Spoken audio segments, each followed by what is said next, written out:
show you how we set up the trim to make sure that works correctly on the car, and then also I'm going to go into the dual rate controls as well on the back here. So first thing we need to do, turn it on off the transmitter first of all.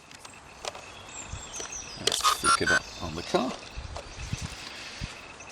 Now if the car was rolling forwards or trying to drive forwards when I first flicked it on, that would be due to the throttle trim here. So we need it so the car isn't trying to go forward or backwards. So there we go, that's backwards and forward. So you can see how sensitive it is. If you need to change this at all because the car is going forward, then you just turn it anti-clockwise to get it to not drive forwards, and you turn it clockwise to make sure that it's not going to run backwards as soon as you flick it on. Obviously you don't want any power on the engine all the time, you want to be able to control it with the throttle here.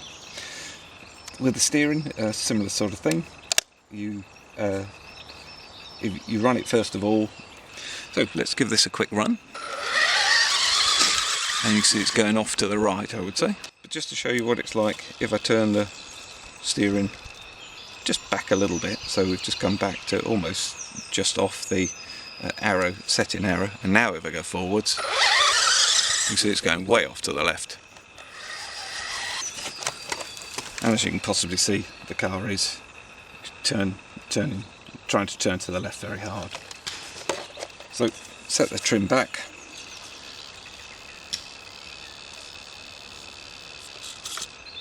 There we go.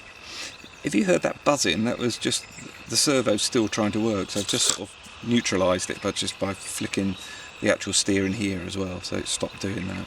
Let's just give that a quick run. Well, it's not too bad. Still a little bit off, so just give it a little bit more right. And it is quite a small amount as well to get it to work, it really is. There we go. That's running much better. Pretty much to us as well there. With setting the dual rates, basically you can dial it right the way back to 0 on the throttle. So let's just give that a go. You can see that's full throttle but going quite slowly. But a great way to start, you can get used to the steering and everything then. And then if I turn it up, and you could turn it anywhere between 0 and 10, 0 being the lowest obviously and 10 being the maximum. And now if I take it for a run, you can see it really does start going. And the last thing in this little bit is the actual dual rate on the steering. You can adjust how much you can turn the wheel basically. So you can see there, let me turn it over, it might be easier to see. So if I set that right down to 0, you can see it hardly moves at all. And you'd think that would be unusable, but it actually is usable. I've actually been playing around with it on that to start with, it's quite handy. And then if you gradually turn it up, so that's at 5, and you can see how far that's going. And if I turn it right up to 10, you can see how much further it goes. But you'll notice, I don't know if you can hear that buzz,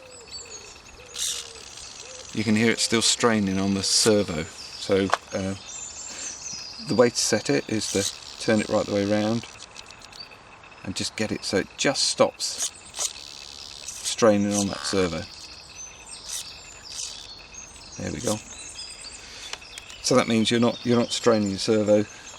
You do get a slightly tighter turn, obviously, if you do strain the servo, but the problem there is you're going to wear it out, and that's not going to make you very happy. So I'd rather mine lasted a bit longer and had a lot more fun with it. That extra bit of steering really isn't going to help a lot, and it's probably going to flip the car over if you're doing any sorts of speeds. Money. Okay.